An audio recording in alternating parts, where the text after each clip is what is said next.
પણ જગતનો દેવ શું કરે એ જગતને કોઈ શીખડાવવાની જરૂર નહીં. જગત જાણો હક માતા શું કરે એ બોલો કે આટલા દાડી હાર્યું બનશે એટલે અલ્કેશભાઈ બનાવ્યું છે તે વિશ્વાસ રાખજો, શ્રદ્ધા રાખજો. અને શ્રદ્ધામાં જવા મજા નહીં. ચમ કે ચુંદડીઓ બંગડીઓ બધું નહીં આવડતું ગયા. હાથમાંથી કંકુ જોઈને દુકાન ન કરી દેવાય. જોયું છે 4 દાડા પછી કોઈ ને હોય નહીં હોય નહીં ફરતા હોય તો કંકુ જોઈ જોઈ તો ફેક્ટરી ખોલાય ડાયરેક્ટ ચાલુ થઈ જાય. ગલત ચાલુ થાય એટલે ચોક 95% 5% જ ચોક સાચું હોય. અત્યારે બનાવટી વધારે થઈ ગયું, દેખાવનો જમાનો હશે બવાળો. ચીંદડીઓ ચોય 30 હું ભાલા ઘાલતે ના પૈસા ગતું બીક લાગે.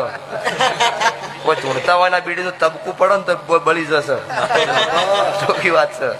એટલે એવું ગોડું ધૂળતા નહીં આવડતું. એટલે વિશ્વા હોય એક વધાવો નોખો તમે બોલો એટલે મારા દેવ ના ભગવાન પૂરું પાડે એ હું તમારી માતા છું. દેરું ધૂણો આવે મોણન ફાડી નાખો. વીજળી પડે તો ઝાડ ફાડી નાખતી હું માતા ધૂણવા ઓછું રાખું.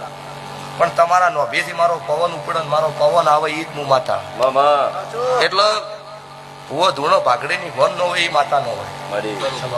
એટલે કહેવત કીધેલી છે 32 લખણી માતા ને 36 લખણો ભૂવો, 52 લખણો પાવળિયો એ મારો રાવણ દેવ જ હોય.